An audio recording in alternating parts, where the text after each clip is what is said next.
Boa tarde, bom dia, boa noite para todos que estão nos acompanhando. Esse momento é um momento muito especial de estreia.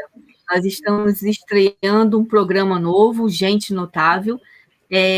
Vão passar por aqui muitas histórias de pessoas de uma certa relevância, tanto na arte, na cultura, na literatura, e que a gente quer fazer uma homenagem.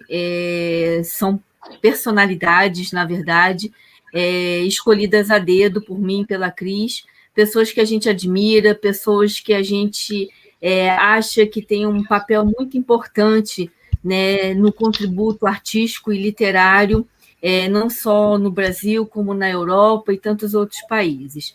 E a nossa convidada de estreia é uma pessoa que a gente tem muita admiração por todo o trabalho que faz, não só como editora, como autora, mas também como ser humano, que é a Valquíria Imperiano. E eu e a Cris, a gente resolveu fazer esse primeiro Gente Notável com essa pessoa tão querida e tão admirada por nós. Então, antes de falar da Valquíria, eu queria dar uma pequena introdução do Gente Notável, mas a Cris também vai me complementar, me ajudar, porque a ideia surgiu em conjunto, eu como representante da Infinita, a Cris como representante do Ser Mulher Arte. Nós resolvemos fazer um projeto em comum, que é o Ser Mulher Infinita. O Ser Mulher Infinita, em agosto, vai ser lançado o nosso primeiro magazine, onde vão ter reportagens, entrevistas, várias outras informações nesse mundo cultural, artístico e literário. A capa vai ter sempre uma artista plástica homenageada que vai fazer todo esse trabalho também para que a gente possa divulgá-la. E surgiu a ideia de, puxando para esse projeto, né, do Mulher Arte Infinita, a gente fazer também um vídeo, uma live, um momento diferente para que a gente possa ter um espaço, não só de uma entrevista, mas um espaço que fique marcado mesmo para a história, não só nossa, como dessa pessoa que vai passar por aqui, para que todas as outras pessoas que não tiveram oportunidade de conhecê-la, conhecer um pouquinho mais da pessoa que está por trás de tantos trabalhos importantes. A Valquíria Imperiano, paraibana, naturalizada na Suíça, formada em letras, diretora, redatora da Revue Arte Plus, impressa e online bilíngue na Suíça, e da Revue Cultive Online. Membro de várias academias no Brasil e APP em Portugal, diretora de Relações Internacionais da União Brasileira de Escritores, UBE, e de Letras do Liceu Internacional Clube de Genebra. Valquíria, me corrija se o meu francês não é muito bom. Fundadora e presidente da Associação Cultive Arte, Literatura e Solidariété, em Genebra, é isso? Instituto. Organizou o primeiro Encontro Internacional de Autores, o 30º, 31º, 32º, 33º e o 34º Salão do Livro de Genebra, né? E o intercâmbio também cultural Brasil-Suíça em 4 estados brasileiros. Realizou 2 festivais, Cultural Cultive, e também mais umas 3 campanhas da felicidade em Cunjupurim, na Paraíba. Tem Cunjupurim, né? Canjupurim. Agora eu peguei. Agora pegou. Camurupim. Tá. Tem 10 publicações solo catalogadas na Suíça, Portugal, Brasil, no Instituto Ibero-Americano de Berlim e muitas outras atividades. Então, o Gente Notável é isso, é a gente dar voz a essas pessoas com tantas habilidades. Eu queria que a Cris falasse um pouquinho também do projeto e intercedesse também aqui com a gente. Certo. Esse projeto Mulher Arte Infinita, na verdade, surgiu um pouco de 2 sonhos. O sonho da Adriana, né, que ela queria fazer, já pensou no passado, né, chegou até ter o projeto, mas ficou na gaveta, né, Adriana, que seria de uma revista mensal, e também surgiu de uma vontade minha, que eu sempre tenho, porque isso é uma coisa que já está comigo, de sempre inovar, né, porque eu estou sempre inovando, eu estou sempre criando coisas novas, inventando e querendo, esses desdobramentos culturais, para mim, são importantes dentro de tudo que eu faço, porque eu não consigo ficar parada, né? Tem que ter sempre uma coisa nova, eu estou sempre inventando. Aliás, como diz a Maria Valéria, né?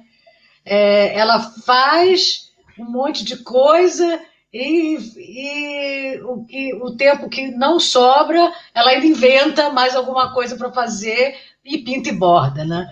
Até é muito engraçado as coisas que a Maria Valéria escreveu, mas é por aí.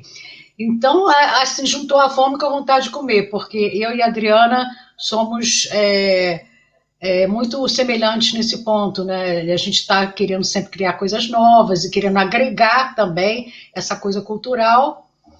E daí surgiu essa ideia dessa fusão, mas é uma fusão que a gente não vai deixar de fazer o que a gente já fazia, continua tudo igual.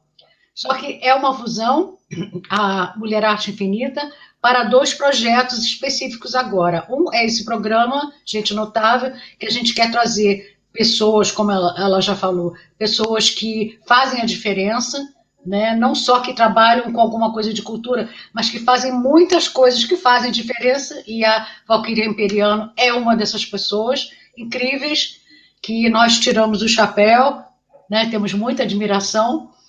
E também o Magazine, que será, em princípio, mensal, digital, mas futuramente nós pensamos em fazer também impresso, né? Isso ainda tem um pouco de tempo, mas nós vamos aproveitar matérias da revista, que já existem, das colunas, e vamos fazer também matérias novas e agregar o mundo das artes, mas aí nós vamos também, além de abraçar, que a gente já tem feito em vários projetos nossos, que é abraçar o mundo feminino das artes, mas a gente vai dar um pouquinho de espaço aos homens também, um pouquinho, né? Mas eles vão poder ter algum espaço no nosso magazine. Então, com essa ideia, estreamos então o nosso programa de hoje com a queridíssima Valquíria Imperiano, que tem muita coisa para contar. Eu nem sei se a gente vai conseguir falar tudo que a gente gostaria, ou conversar, ou perguntar tudo. E se não der, mais à frente a gente chama, traz a Valquíria de novo, não tem problema. E, Valquíria, muito obrigada por ter aceitado o nosso convite. Você nem imagina como você deixou a gente feliz. E muito, muito prazer de estar aqui. Olha, estou até emocionada, né? Nós 3 juntinhas aqui, porque a gente sempre fala uma com a outra, separado, mas aqui, na verdade, é a primeira vez que estamos as 3 juntinhas aqui, conversando, e é super legal, super emocionante. Muito obrigada por ter aceitado o nosso convite, Valquíria. Deixo agora para você dar as suas palavras. Falamos demais, né, Adriana? Não, eu me sinto honrada, muito agradecida pelo convite de vocês, né? Hoje a gente, a live, as plataformas estão abrindo as portas e dando essa facilidade para que haja uma integração maior entre as pessoas que trabalham. Então, todas as pessoas que fazem esse tipo de trabalho cultural e promove, né, a cultura e as pessoas que estão por trás, eu realmente acho isso super viável e agradeço e acho que é uma ideia maravilhosa que vocês estão tendo, né, de realizar mais uma revista. Nós temos espaço, nós precisamos de espaço, inclusive, para publicar tudo que está sendo feito, para mostrar, para apresentar, para divulgar o trabalho dos artistas, dos autores, e aqueles que também que não são autores e que estão pretendendo ser autores. Então, eu acho que esse trabalho de vocês, eu parabenizo, felicito vocês, a Adriana e a Cris, que eu conheci recentemente, mas foi um belo achado, foi uma bela descoberta. Agradeço vocês duas, né, por terem me procurado, e a gente só ganha com esse entrosamento que nós fazemos. Muito agradecida mesmo a todas vocês. Eu que tenho que agradecer, Valquíria, desde o ano retrasado, né, quando você participou do Mulherio das Letras, Portugal. foi uma contribuição assim muito rica.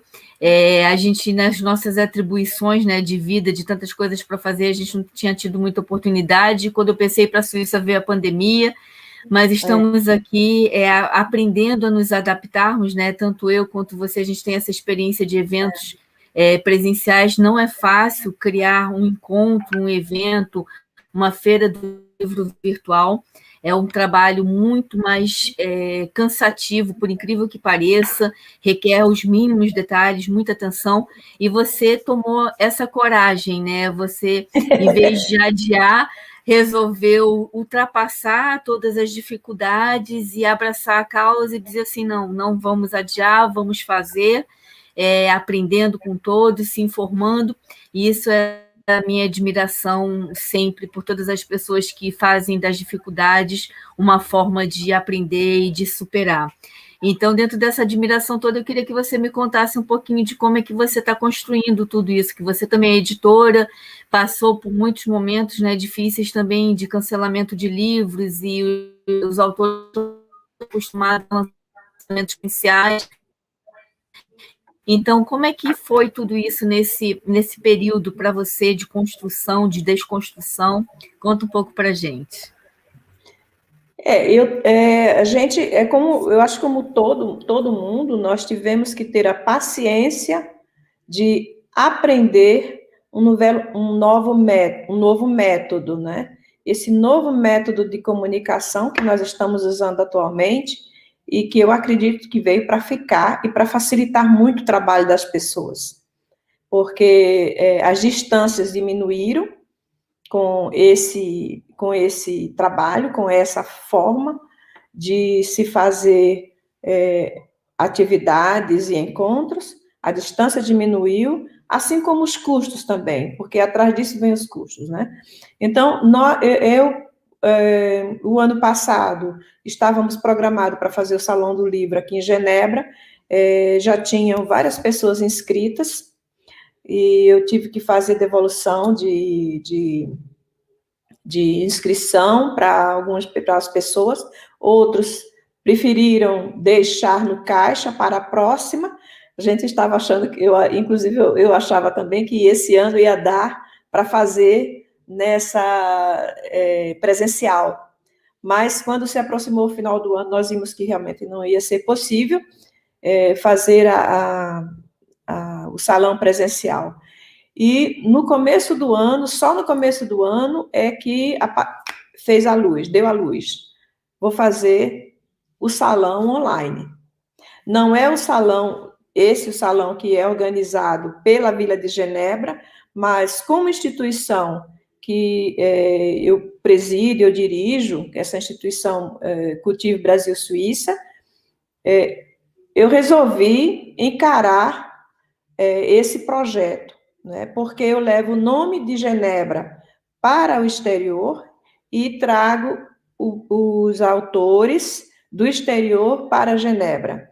Então, foi a estrutura... Bom, eu recebi conselhos, inclusive, de fazer no segundo semestre, né? Algumas pessoas me aconselharam, por que você não faz no segundo semestre? Mas eu não gosto de deixar nada para amanhã. As minhas coisas, assim, quando eu penso, eu calculo, tem que fazer. Eu tenho que fazer, e aí eu vou modelando para ver como é que funciona. Então, o que eu disse é o seguinte, eu acho que a gente tem que fazer, o ano passado já não houve, e a gente vai aprender e aprimorar.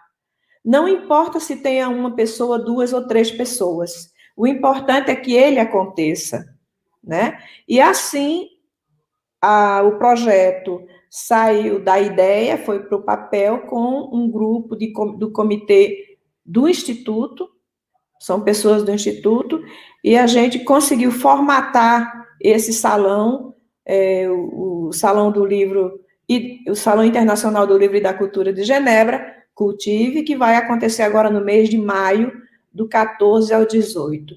E, para nossa surpresa, porque a gente não estava esperando tanta procura, para nossa surpresa, nós temos muita procura mesmo, e ainda temos algumas salas, poucas salas que estão vazias, mas o nosso e-mail está superlotado, e estamos respondendo todos os dias 20, 30 e-mails de pessoas que procuram para se inscrever. Infelizmente, como é online, nós não temos um número ilimitado de salas para haver participação, não é? Por causa do tempo, porque tem que ser tudo programado. Então, só temos 5 dias, é 1 hora para cada pessoa. Então, se a gente divide o período que podemos estar no ar, não dá 6, 7 salas, porque nós temos que ter intervalo. Você já fez um evento, né, Adriana, online, você sabe como é muito mais complicado do que fazer presencial. Porque o presencial, o que eu faria? Eu alugaria os espaços, as pessoas iriam, montariam e estava tudo bem. Eu não teria que me preocupar com essa programação de horário, de intervalo, não precisaria. Mas como é online, essa estrutura é muito mais complicada. E ainda tem um outro problema, porque nós lidamos com a internet que ainda não está 100% no mundo, né? Aqui na Suíça eu tenho o privilégio de termos uma boa internet, mas muita gente não tem internet, muita gente não sabe lidar com a plataforma. Muitas pessoas ainda não entenderam quando nós estamos fazendo uma live, nós estamos numa sala de conferência, então nós temos que agir como se estivéssemos numa sala de conferência, né? Essa visão, essa fotografia, essa imagem do profissional, da coisa profissional, para não ter que ficar respondendo, ouvindo barulho, animais passando na frente, que acontece muito isso, e as pessoas se levantando no meio da live. Então, eles não entenderam que é preciso se organizar e deixar tudo prontinho ali para que possa dar andamento. Além do que também nós estamos aprendendo, né? Nós estamos aprendendo a formatar, a equilibrar. Esse foi o lado dessa organização toda, que eu espero, e a minha ideia é continuar mais presencial. Nós vamos continuar presencial, porque essa ideia, Adriana, de fazer o evento, o Salão do Livro, de forma pelo Instituto, com como um apêndice do Salão do Livro de Genebra, já está formatado e era para ter acontecido no ano de 2020. A ideia que eu ia fazer era fazer ele como um apêndice do Salão do Livro de Genebra, no mesmo período, porém ligado ao Salão do Livro de Genebra, com mais espaço, com cultura, com música, porque o Salão de Genebra é bem restrito, não pode ter música, não pode ter barulho, tem várias coisas que não pode ter. Então, eu, junto com a equipe, né, porque o meu negócio é lançar ideia, isso eu faço bem, outras coisas não, mas a ideia sai, flui. Então, veio essa ideia, né, e já está formatado para acontecer dessa forma, presencial e com uma programação variada e cultural, literatura e cultura, na parte de música, de teatro, até de várias coisas, exposição de arte. Então, a minha ideia é essa, porque o Instituto, do qual eu sou a organizadora, eu não gosto de dizer presidente, não, eu dirijo esse negócio. Então, esse Instituto, ele tem esse caráter de promover a cultura de forma geral, né? Então, eu dou meu tempo, praticamente quase todo, eu tenho até deixado meus inscritos de lado, outro dia eu até pensei nisso, eu tenho que realmente me organizar e não ficar 100% como eu vivo para o Instituto. Eu vivo 100% para o Instituto, para que as pessoas possam se mostrar. Eu acho que é um compromisso. Quando eu assumo um compromisso, eu bato o martelo e aí a Valquíria não sai de jeito nenhum, ela fica ali, porque bati o martelo, acabou. Então, essa ideia veio e agora tivemos que reformatar, mas eu acredito que nós vamos continuar, talvez dentro de 1 ano, 2 anos, agora a gente até está mais assim, está até pensando que vai mais tempo, né? Está aceitando a ideia, né? Que essa pandemia vai durar um pouco mais. Mas se durar um pouco mais, nós já encontramos a solução. Vocês estão fazendo esses encontros online que eu acho maravilhoso. Se todo mundo, porque as pessoas que estão do outro lado não entendem que nós estamos dando o nosso tempo para aquela pessoa, para essas pessoas se promoverem. Quer dizer, enquanto eu estou aqui falando, eu estou me promovendo, vocês estão ouvindo e vocês estão dando o tempo de vocês. Eu acho isso de uma coisa, generosidade muito grande, a quem eu sou muito grata, né? Então, nós estamos fazendo isso, sejamos, principalmente as mulheres, você pode prestar atenção que as mulheres, elas estão com tudo, lançando e na frente e fazendo muito trabalho, né? Então, a gente tem que fazer isso. Mas temos homens também que fazem. E essa, na minha carta lá do comitê, é formado por homens e mulheres, porque o Instituto ele não tem divisão de gênero, né? A ideia é promover gente que seja boa de coração, boa de espírito e boa na arte. Então, nesse formato, as pessoas estão a fim de fazer esse trabalho, de dar ideias. Aí, na próxima, nós vamos fazer presencial, com esse mesmo formato, mas presencial, então vai ser uma coisa muito grande. E nós vamos precisar de uma equipe muito grande, e graças a Deus, a Cris bateu na minha porta, porque ela foi um presente que caiu do céu, né? Eu tenho outros presentes, tenho outras pessoas que eu espero que elas permaneçam sempre ao nosso lado, como a Gabriela, a Eluciana, o Paulo, o Pomone, são pessoas, tem outras que fazem outras atividades, como a Maria Inês, a Alessi, a gente sempre está pedindo, eles estão atendendo e fazendo, cada um dentro da sua competência, né? A Rita Guedes e a Elieder. Então, assim, dentro de cada sua competência, as pessoas, você pede, eles fazem, ou aqueles que têm muito mais experiência e tudo mais. Nós estamos vivendo esse momento, precisando realmente nos juntar, nos unirmos e fazer essa corrente do bem, essa corrente da promoção.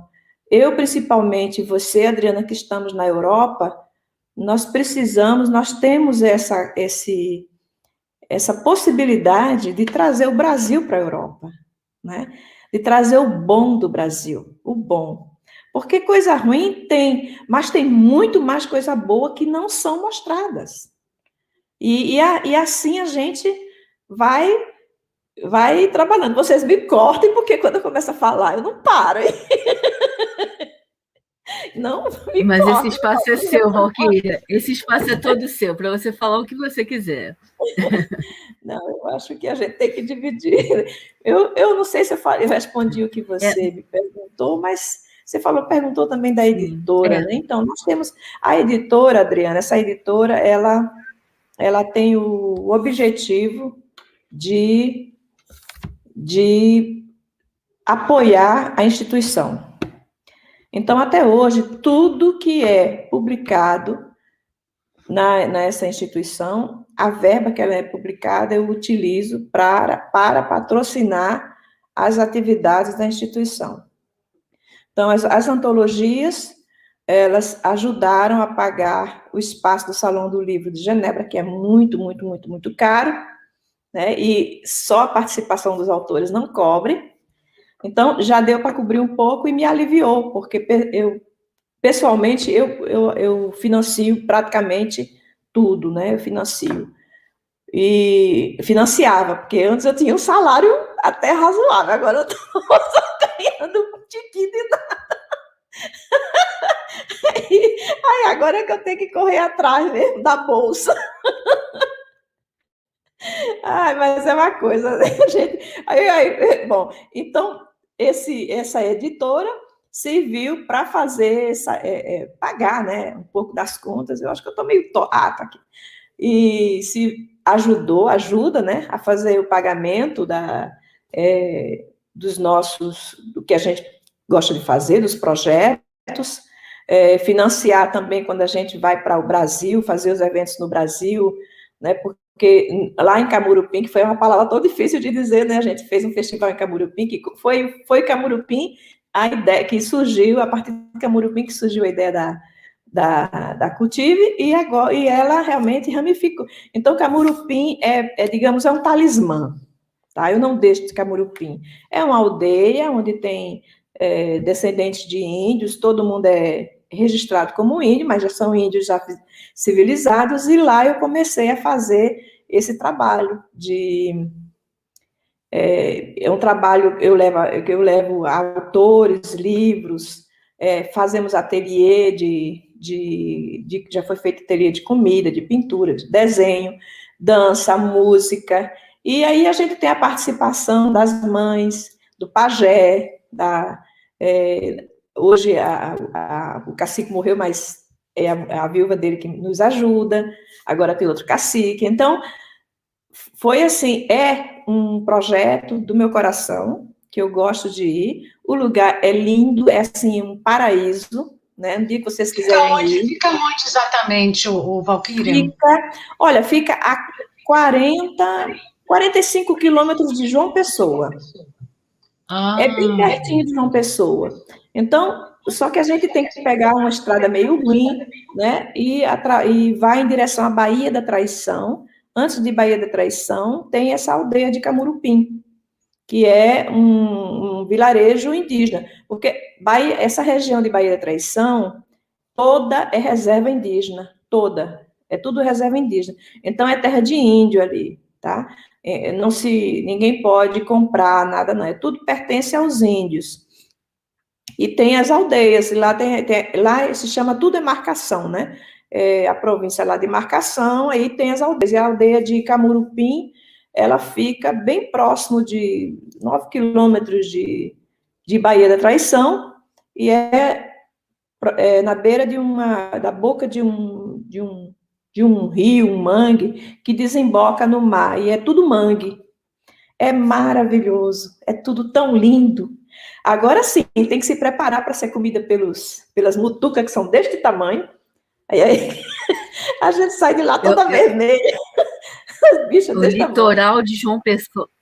O litoral de João Pessoa é fantástico, as praias são fantásticas, conheço. Eu sou de Recife. E embora ter morado 38 anos no Rio de Janeiro, eu sou de Recife. E o Nordeste todo, tive o prazer imenso de percorrer muita parte por ali, e realmente não tem igual. João Pessoa é a Paraíba, né? A Paraíba toda. É muito bonito. E lá, esse lado lá, olha, tem recantos que eu descobri o ano passado, que ainda são muito selvagens. Como os índios estão lá, eles não são muito amigos, então fica um pouco difícil. Mas tem lugares... Gente, você olha assim, você pensa que está num outro mundo, de tão lindo, mas é maravilhoso. Isso no norte da Paraíba, entre Natal... Entre o Rio Grande do Norte e a Paraíba. Esse litoral todo é praticamente indígena. Praticamente todo indígena, esse litoral. Tem só um pedacinho que é próximo mesmo, que faz fronteira com o Rio Grande do Norte, que foi comprado pelos portugueses. Eles queriam fazer lá um risoto, eu não sei se fizeram. Mas eu espero que não, porque o lugar é muito bonito e quando eles começam a construir, destrói, né? Então, assim, começou lá... Fui muito bem aceita, começou de pouquinho, e hoje aí a gente leva brinquedo, digamos, o ápice são os brinquedos, né? Porque as crianças vêm por causa dos brinquedos, e eu atiro, assim, eles com brinquedo, né? Então, eu passo 3, 4 dias lá, a gente fazendo várias atividades, brincando e fazendo atividade, lendo, escrevendo, fazendo teatro. E no último dia tem a distribuição de brinquedos, né, que nós fazemos. Conforme a verba, os brinquedos são melhores ou não, conforme a verba, né? Mas, assim, eu vi que nós fomos tendo uma certa dificuldade, né? Até 2009, nós tivemos bastante dificuldade para ter essa verba. E também teve muito gasto, porque nós fizemos 9 cidades no Brasil. Eu fiz 9 cidades no Brasil, fazendo eventos, né, de lançamento de livros, de posse dos cultivadores, concurso nacional, concurso de literatura, então, em 9 cidades. E foi muito bom, muito bonito, muito bem aceito, porque os nossos contatos, eles preparam, eu passo as instruções, o Marco, meu marido, diz, eu não sei como é que você consegue, mas eu consigo.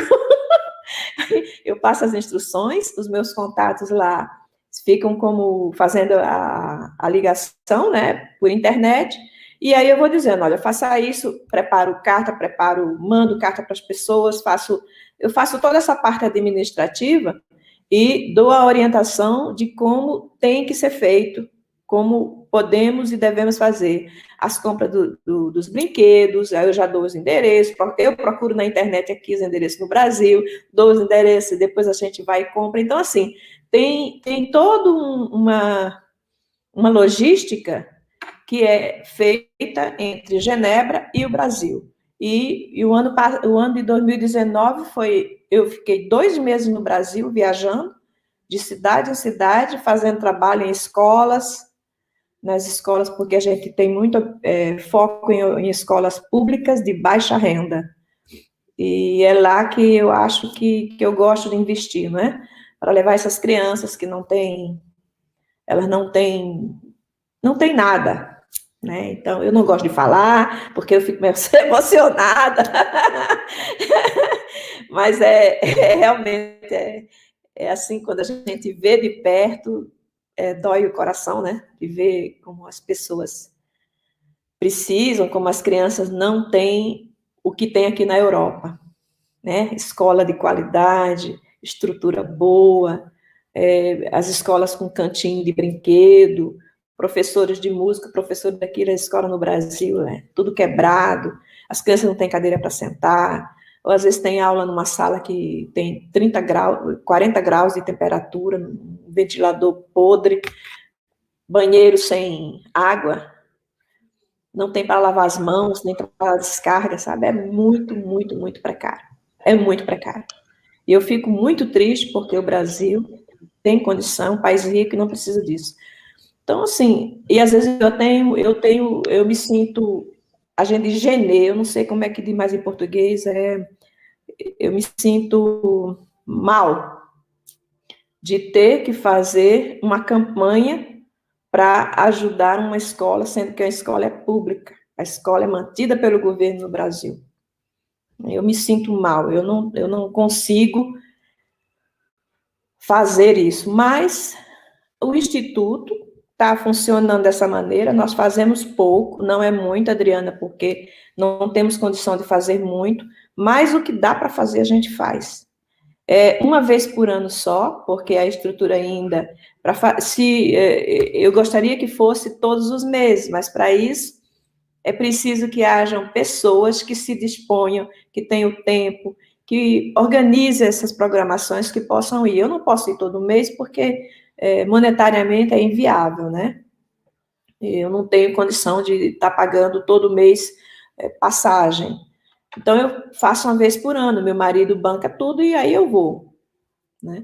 E aí, o que a gente recebe dessas publicações, que ainda não são muitas, mas estão aumentando, e nós vamos reestruturar também a editora, eu já estou em acordo com uma pessoa que pode pegar essa editora e levar para fazer de uma forma mais profissional, e aí pega uma percentagem, mas sempre com essa condição, uma percentagem para a associação, para o Instituto, para que a gente possa organizar os projetos, né, que nós pretendemos, principalmente visando criança e os jovens adolescentes que precisam de ter essa esperança. Se eu tivesse um instituto com um fundo monetário muito grande, claro que eu sairia até do Brasil, iria para outros lugares, para a África, né, muitos países na América do Sul que vivem também muito, muito mal, triste, e eu acredito que depois da pandemia a coisa vai ser um caos, né?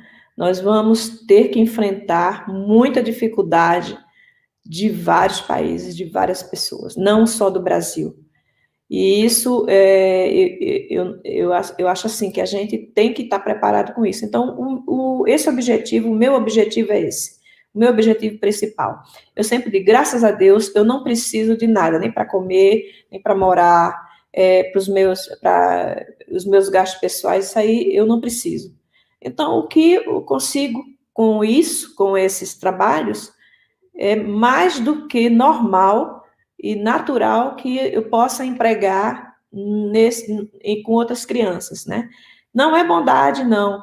É porque eu nasci em um lugar, eu sou de origem pobre. Eu sei o que é ter necessidade. E, Valquíria, além disso, né, da gente ter essa sensibilidade e essa percepção, hoje em dia, você estava falando com a pandemia, que mesmo que a gente não tenha vivido isso, essas dificuldades, mas a gente tem consciência e convive também com muitas situações difíceis no Brasil, a pandemia ela trouxe também para pessoas que nunca tiveram passado necessidades, também necessidades, né? Então, esse trabalho que você faz com tanto amor e dedicação por uma coisa que já faz muitos anos da sua trajetória, mas agora tem muito mais gente precisando também, pessoas que nunca passaram dificuldade e que agora estão perdendo emprego, estão vendo os filhos passando fome, então tem que ter uma rede mesmo de solidariedade de todos nós, mesmo que tire um pouquinho do nosso para dar para o outro, se todo mundo se unir e fizer isso, eu acho que as coisas vão ficar um pouco mais leves. Você estava falando nisso, a gente pode fazer um trabalho em conjunto, porque como Conexões Atlânticas já são 4 anos de projeto, a gente conhece muita gente em todos os lugares no Brasil, a gente pode dar as mãos e criar um projeto em comum, mesmo que seja um pouquinho, né, porque todo mundo contribui com um pouquinho, a gente pode alargar um pouco isso e ajudar um pouco mais. Então, depois a gente conversa, a gente cria um projeto em conjunto, e Cris, eu, você, para que a gente possa contribuir também, de uma forma ou de outra, com tudo isso que você está fazendo. Eu acho que é isso que move o mundo e é por isso que a gente está aqui, né?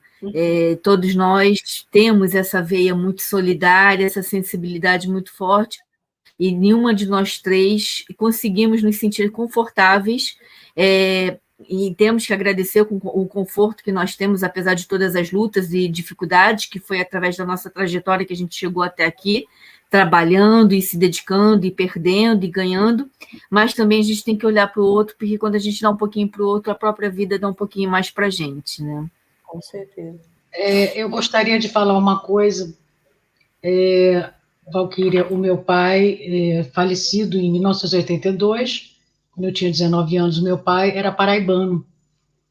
Meu pai nasceu na Paraíba e ele viveu na Paraíba até os 18 anos.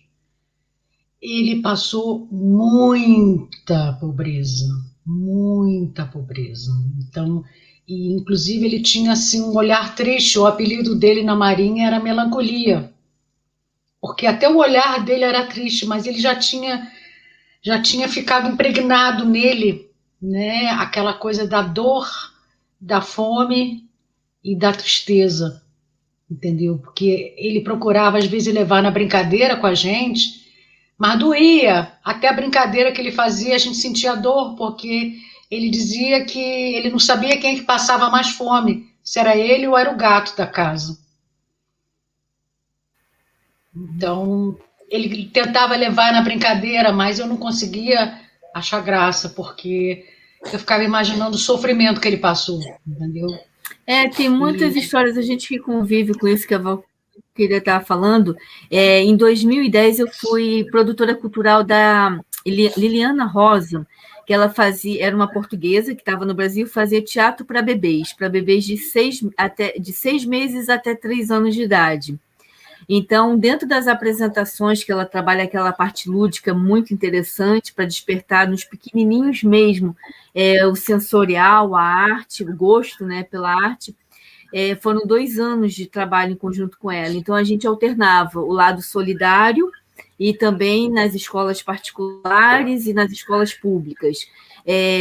na associação lá que trata de crianças com síndrome de Down, que era particular, e numa pública. Então, a gente fazia sempre nos resorts, né, e vários, no Somerville, no Vila Galé, e aquilo que a gente arrecadava, depois a gente levava o teatrinho para uma ação solidária. E é um contraste muito grande, são muitos Brasis extremos dentro de uma única região, né? Então, às vezes, a gente estava num bairro, numa escola particular, fazendo com todo aquele conforto, e, de repente, a gente ia para uma que, como a Valquíria estava falando, que não tinha nem comida, não tinha estrutura nenhuma, e que aquelas crianças tinham que aprender a sobreviver. Então, é muito duro, muito triste a gente saber que o Brasil, né, existe e não muda. Anos, anos e anos passam e está cada vez pior.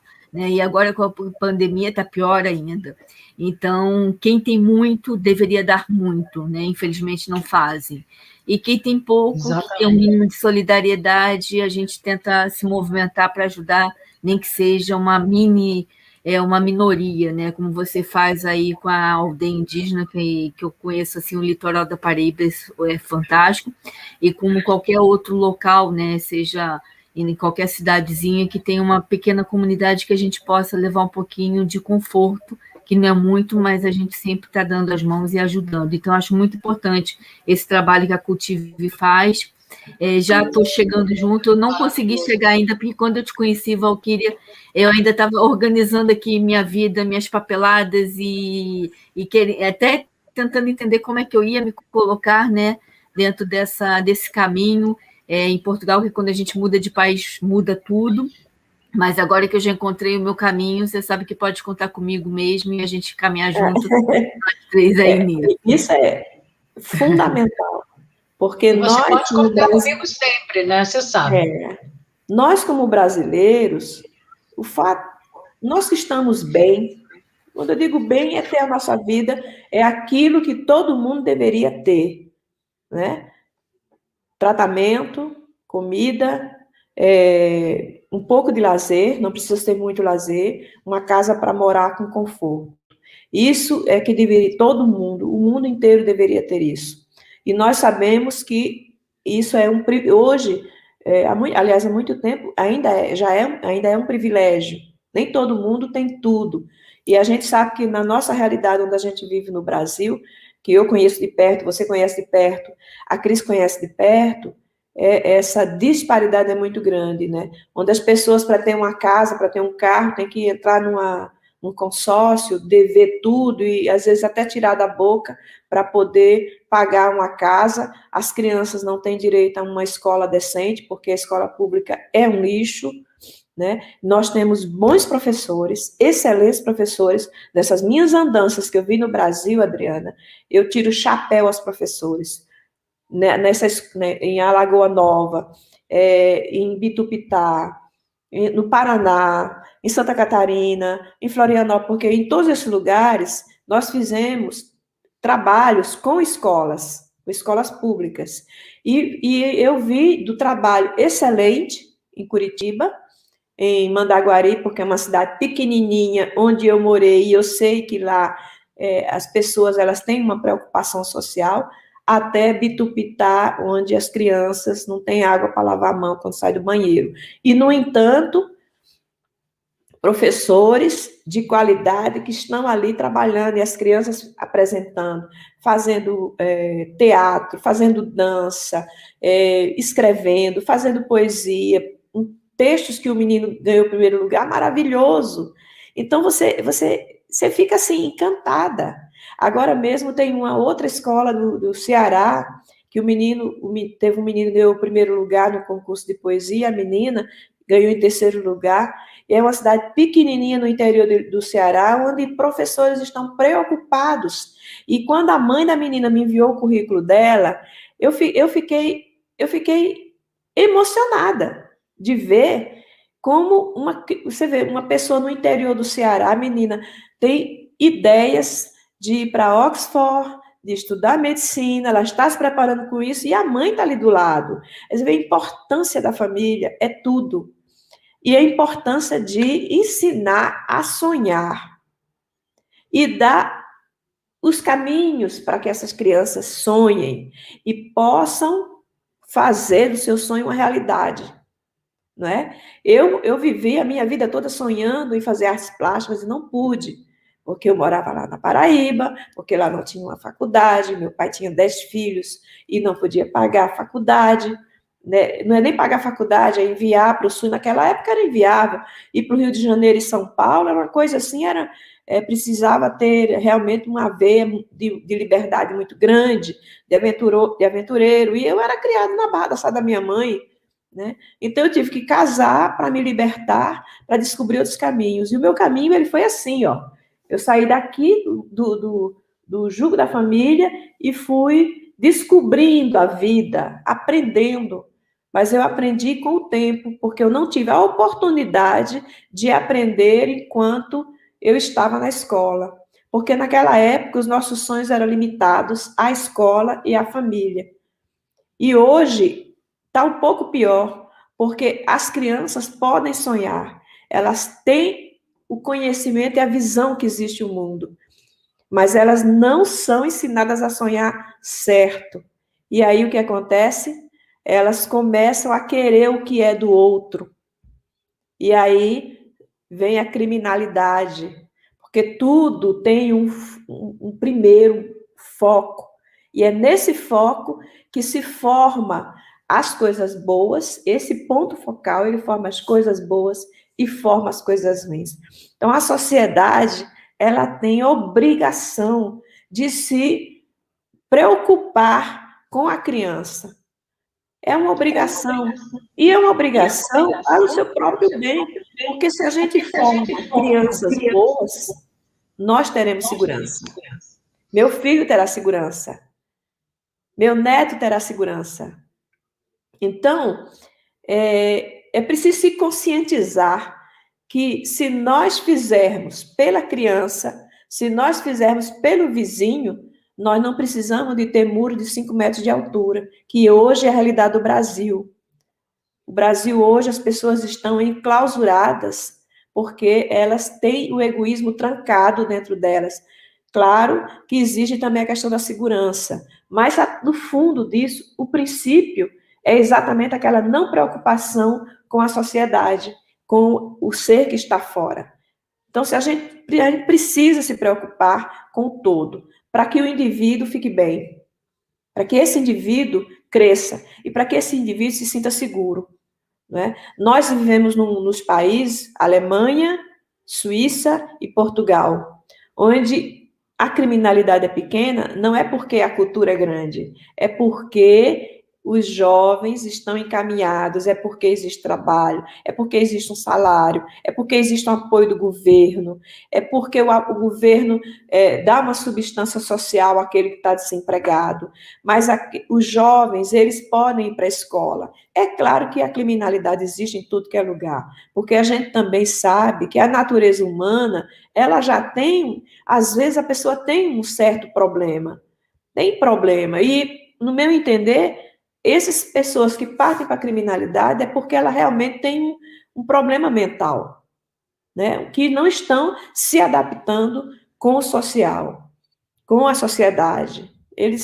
E outros porque são consequências de uma educação, de uma família desestruturada, de tanto problema que envolve o ser humano, porque nem tudo é perfeito, infelizmente, mas uma grande quantidade de solução nós poderemos ter se a gente começar a ter caridade com o próximo, ajudar aquelas crianças que estão na rua, né?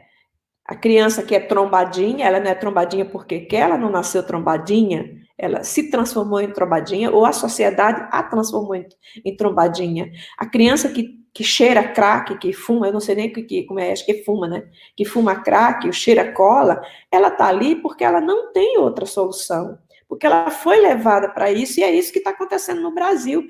Os jovens de classe pobre estão se transformando em marginais exatamente por essa falta de apoio, né? Então, a gente vê crianças com tanto e outras com nada. Está errado. Está errado. A gente tem que pelo menos, não é dividir o que a gente tem, mas é olhar com caridade, ajudar. Então, se você não quer dividir o que tem, então, pelo menos faça um trabalho, né? Um trabalho social, manter uma escola, né? A própria família, ajudar a estruturar uma escola, a limpar. Então, nós temos muita coisa a resolver no Brasil, muita coisa que está errada. E também muita coisa que fica esperando que o governo faça, né? E a gente sabe que o governo brasileiro ainda tem muito a desejar e está precisando, não é de hoje, não é de ontem, é de sempre, essa individualidade, esse egoísmo central, né? Eu falo central, é lá de cima do governo central, né? É preciso reformular isso, é preciso fazer uma planilha de trabalho, né? E principalmente, se eu tivesse lá em cima, o negócio principal, educação, saúde e cultura. E Valquíria, aí as coisas vão se engajando, eu desengajando. queria falar para você sobre isso, abrir um parênteses. Alguns políticos, não digo tantos assim, mas, por exemplo, Darcy Ribeiro, ele tinha o projeto, ele falava muito isso que você está falando, que a educação é a base. Não adianta construir presídio se não constrói escola.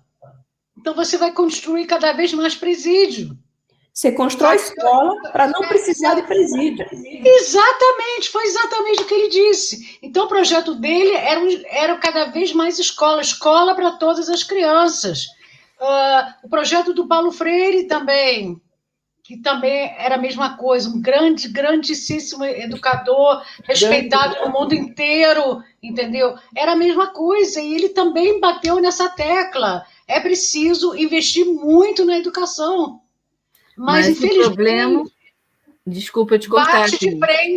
Bate de frente sempre com os muros que existem no meio político, no meio dos partidos e dos interesses pessoais, entendeu? Então, é muito complicado isso. Então, eu concordo com a Valquíria. Porque país de crianças educadas são pessoas pensantes, de pessoas que pensam, Exatamente. Não vão votar e não vão aceitar muitas coisas que os governantes fazem. Então, é um ciclo vicioso.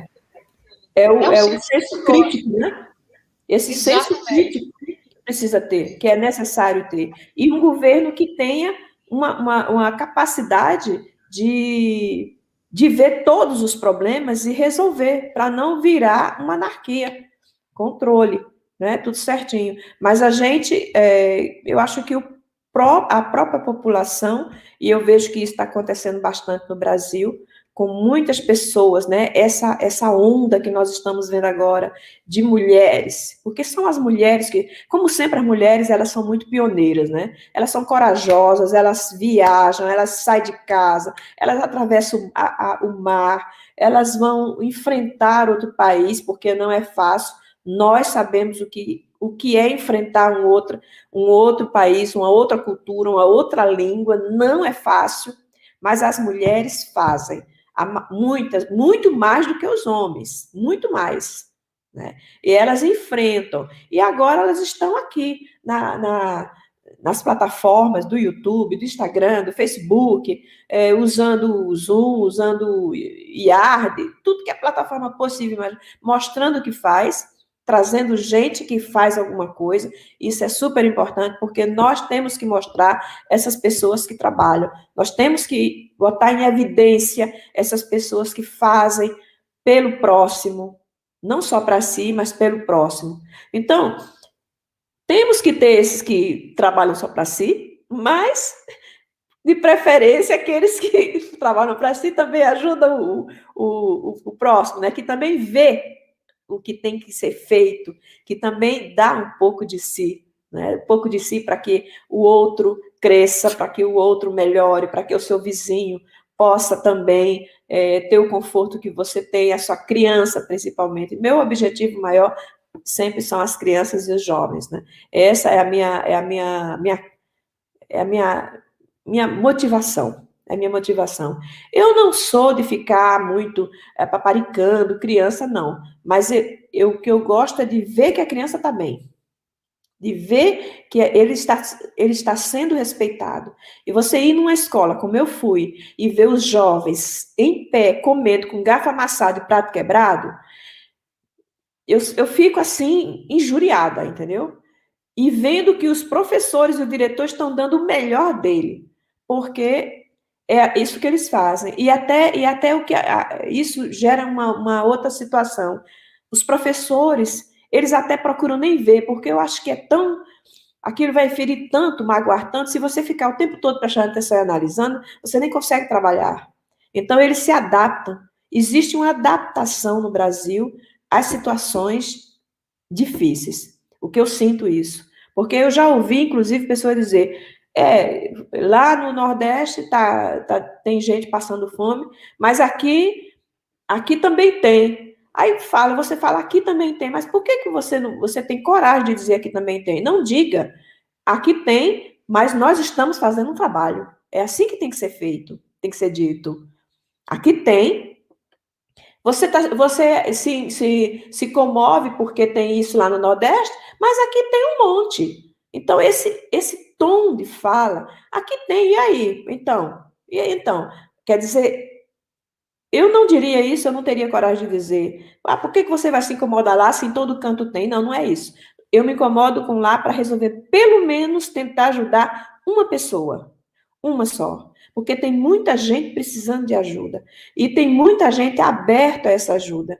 Adriana, quando eu estive nessa escola de Alagoa Nova, tinha uma criança, eu falo criança porque ela tinha 16 anos, é uma criança para mim, né?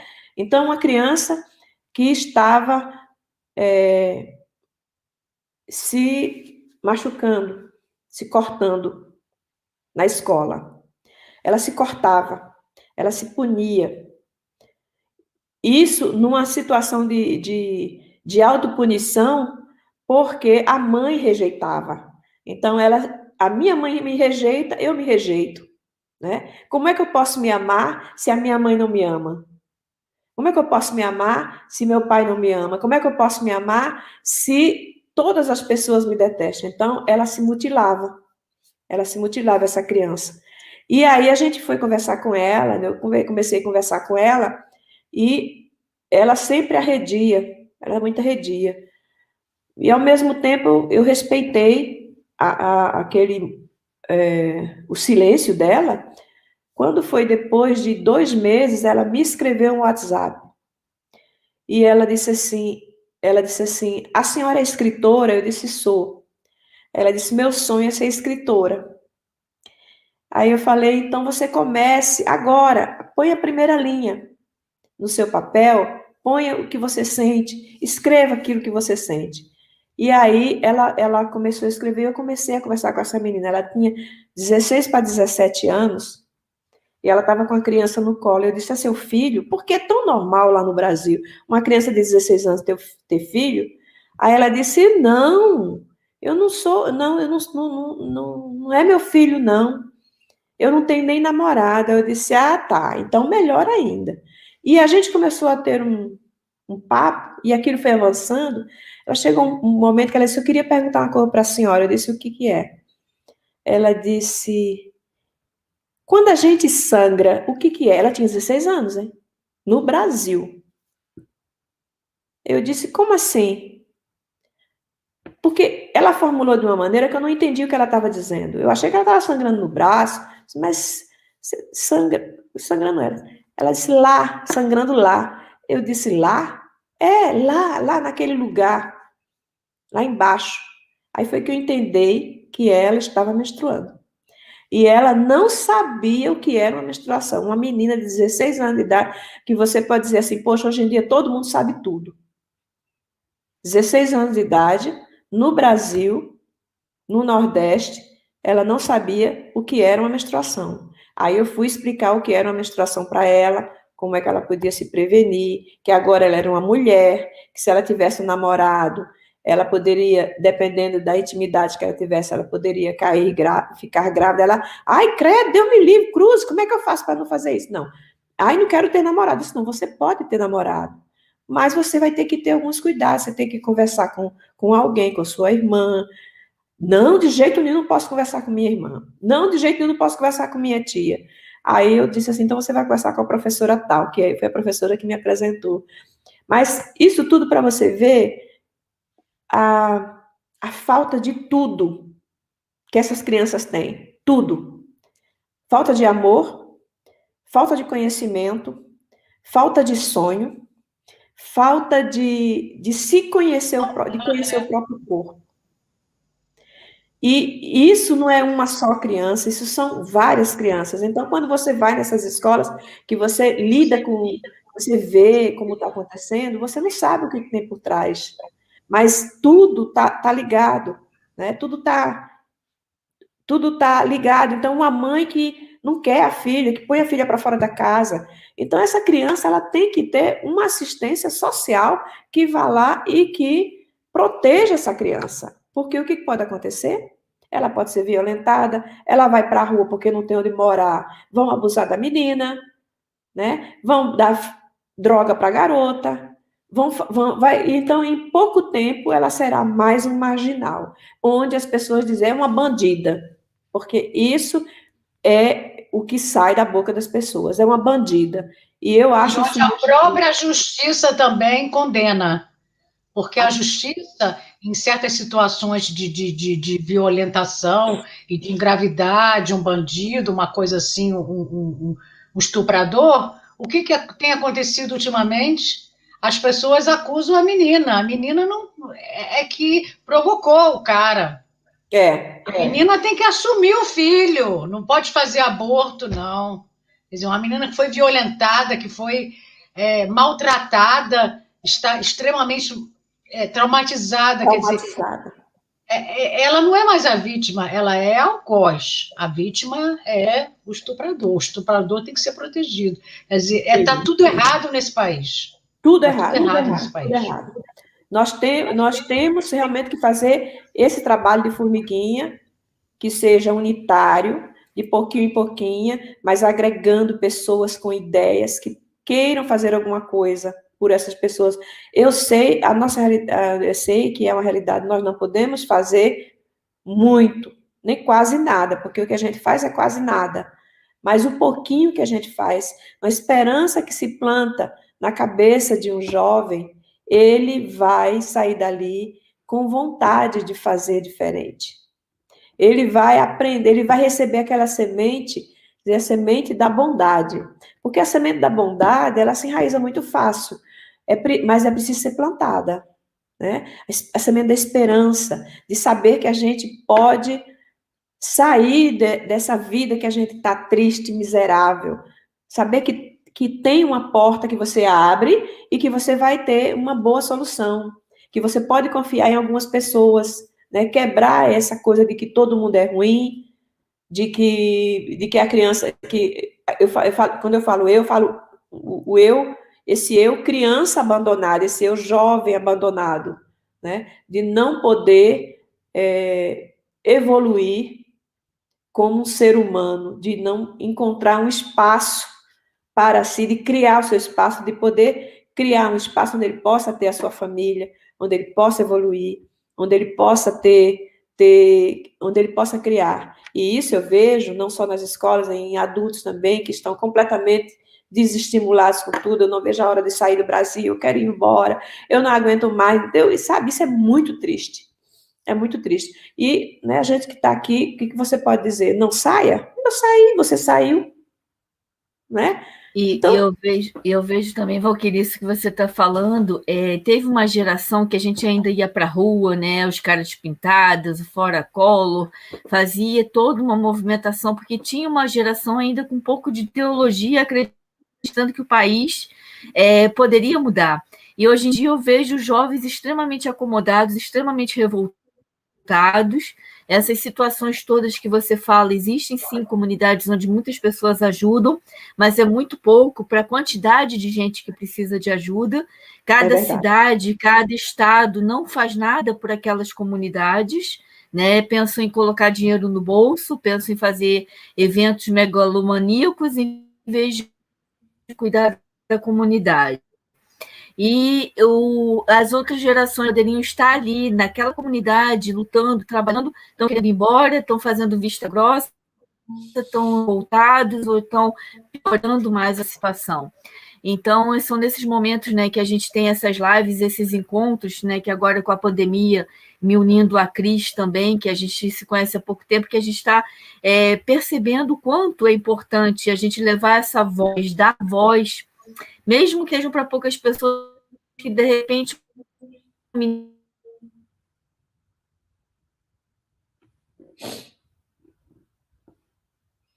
o som, eu acho que é um problema de internet. A Adriana, ela perdeu, ela parou de falar. Adriana, a sua voz sumiu. Você está Ela ouvindo está a gente? congelada. Congelou. Congelou um pouquinho. Mas é isso, nós já passamos de 1 hora de Nós já programa. passamos. Já passamos. Passa muito ligeiro. Foi maravilhoso conversar com você, Valquíria. Muito obrigada por ter voltamos. trazido Eu acho que tem um congestionamento, porque assim, agora é hora de pico aqui em Portugal, são 8 horas da noite aqui, 9 horas aí, né? Então, eu acho que é onde começa todo mundo a se conectar, e eu já percebi, como eu fico o dia inteiro fazendo lives e gravações, tem horários que começa a dar essas quedas. Mas isso foi dito como é uma pré-gravação, então depois você faz a edição. Eu faço a edição. Mas eu acho que é isso, as pessoas têm que se ajudar mesmo, né? E a gente dando oportunidade, levando voz, quem sabe alguém lá do outro lado está ouvindo o que você, Valquíria, está falando, o que a Cris está falando, o que eu estou falando, e leva isso como um pouquinho de esperança para poder, né, seguir, né, chegar em algum lugar. Então, eu acho muito importante. Eu acho assim, esse trabalho que eu estou fazendo, o lado bom dele é que eu consigo agregar pessoas que têm um certo objetivo, né? Esse objetivo, tanto social como o literário. Porque se a gente não fizer essa agregação, a coisa fica muito dispersa, né? Então, nós temos que agregar mesmo, nós temos que procurar pessoas que pensam, né, têm um pensamento comum, que façam um trabalho no social, ou no cultural, ou na edição, mas que todas essas pessoas se juntem para fazer um trabalho em comum. Eu acho que não tem coisa melhor do que a corrente do bem, essa corrente de gente com objetivos bons. O Brasil hoje tem mais de 200 milhões de pessoas, não é fácil de resolver tudo isso, mas a gente tem que começar por algum ponto. Tem que pegar um pedaço do fio da marionete e sair puxando, né? E isso está dando... Você, olha, Adriana, é tanta gente que faz coisa boa, tanta gente lá no Brasil que faz coisa boa, que eu tenho essa graça de descobrir, sabe? Pessoas crentes, protestante, católico, de tudo que é religião, de tudo que é setor social, professor, médico, advogado, todo mundo está procurando, quer dizer, eu não digo todo mundo, mas uma grande parte está procurando fazer coisa que preste. E uma minoria que faz o desacerto. Mas eu tenho tido gratos acessos, assim, são coisas assim que me deixam realmente super feliz, né? Gente que faz coisas que eu fico assim, poxa, é muito grande o que você faz, porque você juntar uma associação para juntar crianças, para dar um espaço para essas crianças dançarem, se apresentarem, saírem de uma comunidade pobre e estimular essa criança na arte, isso é uma coisa muito grande. O que eu faço é muito pequenininho em volta, porque eu estou fazendo de longe, eu não posso estar lá. Então, eu achei isso assim uma coisa maravilhosa. E essas pessoas, elas têm que receber o estímulo. Então, só o fato de eu estar aqui em Genebra e ter o nome da Suíça por trás, isso motiva as pessoas a fazerem melhor. Parece assim, eles se sentem motivados.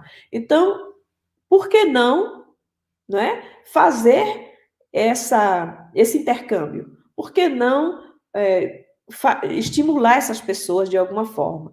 E procurar procurar fazer algum projeto em que elas tenham também um apoio econômico, porque tudo atrás precisa da economia, tudo precisa, né? Eu tenho tido realmente gratos conhecimentos. Você nem faz ideia de pessoas, de associações que lidam com crianças e adultos que têm problema motor, que têm problema psicológico, com pessoas com handicap muito grave, com crianças de comunidade que estão sendo trabalhados para a música, para a dança, para a arte, sabe? Isso é uma coisa que a gente tem que fazer, né? Então, algumas cidades, eu tive lá em Recife, eu fiquei chocada, né, em ver no Museu de Recife, no Museu de Etnografia, umas palafitas, uma maquete das casas onde as pessoas moram em palafitas. Aquilo me deu uma raiva, sabe? Me deu uma raiva. Você faz uma maquete, você expõe a miséria e não vai lá resolver. Exatamente. E fica do lado dos maiores shoppings mais ricos de lá.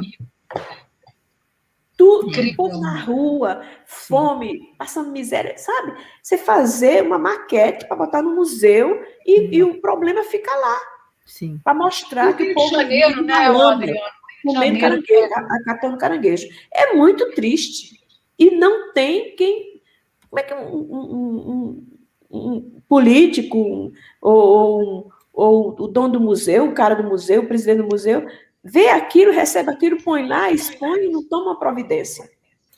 Eu acho mais grave, assim, entre nós, construir um shopping, um ao centro lado comercial, como fala assim, dos mais ricos possível, com investimento ao lado, e permitir que essas pessoas que seriam os clientes do shopping passem por tudo isso, vendo o contraste, né, da miséria que está do lado e das compras. E aquelas pessoas que estão ali naquelas palafitas sofrendo e vendo tudo aquilo, né?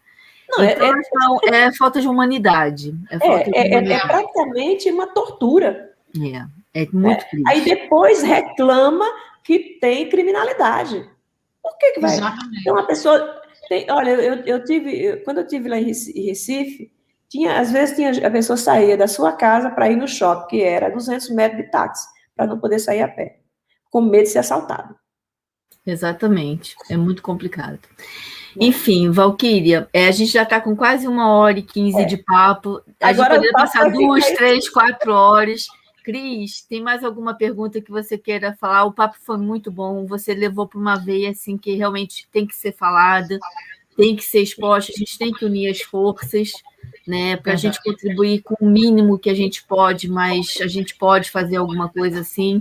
Então, mesmo que seja pouco, dando as mãos, a gente consegue, de repente, chamar a atenção para outras pessoas e criar uma rede mesmo que faça alguma coisa importante. Eu sempre pensei muito nisso e no que eu pude, sempre trabalhei também em causas sociais, em várias vertentes.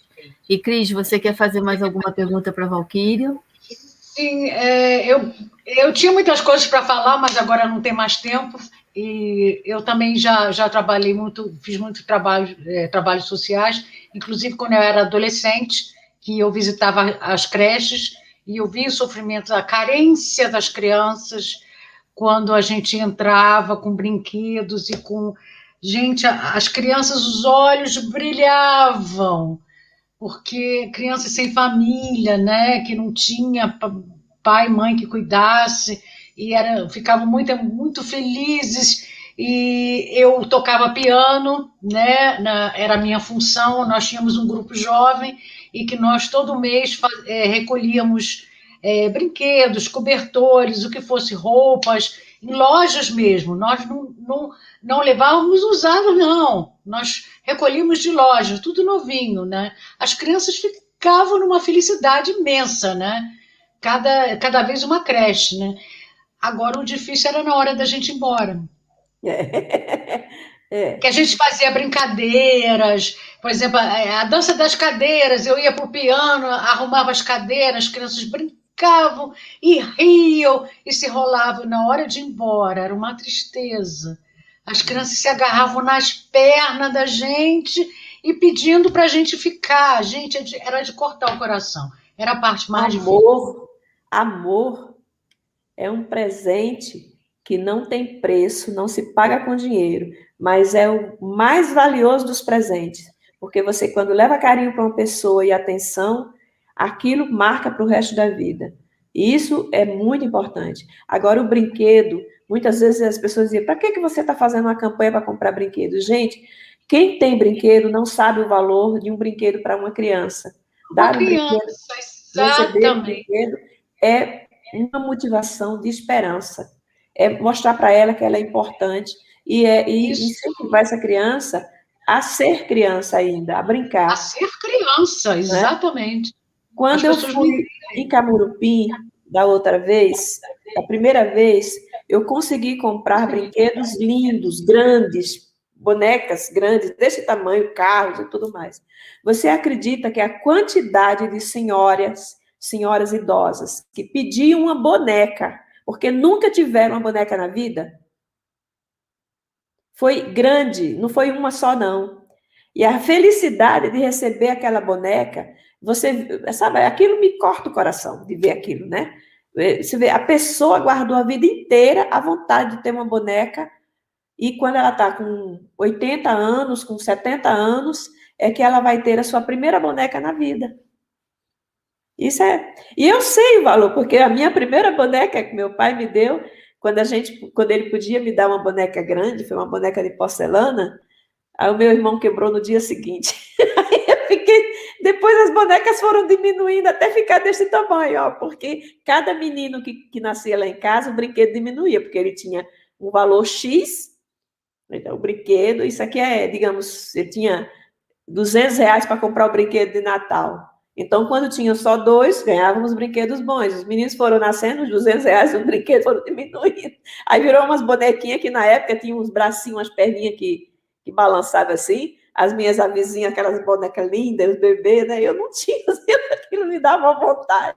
Então, para mim, eu guardei essa coisa da importância de ter um brinquedo, né? De ganhar um brinquedo.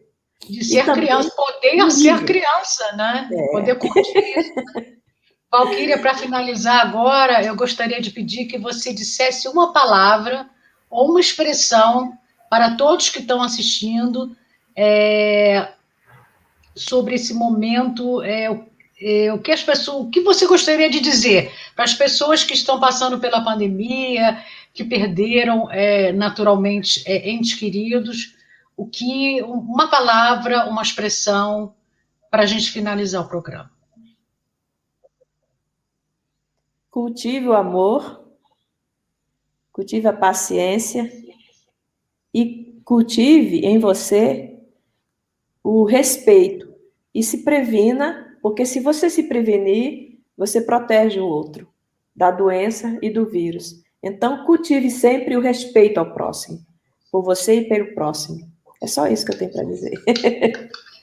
Muito obrigada, meninas. Gratidão. Foi ótimo. Gratidão, querida. A gente poderia ficar aqui horas seguidas, que é muito bom estar com você. Muito obrigada, e que esse coração esteja sempre cheio de muito amor, porque é isso que a gente leva da vida. Beijo. Tá bom. Beijo, obrigada. Para você e para vocês que estão por aí. Obrigada a todos que estão nos acompanhando. Até o próximo. Até a próxima.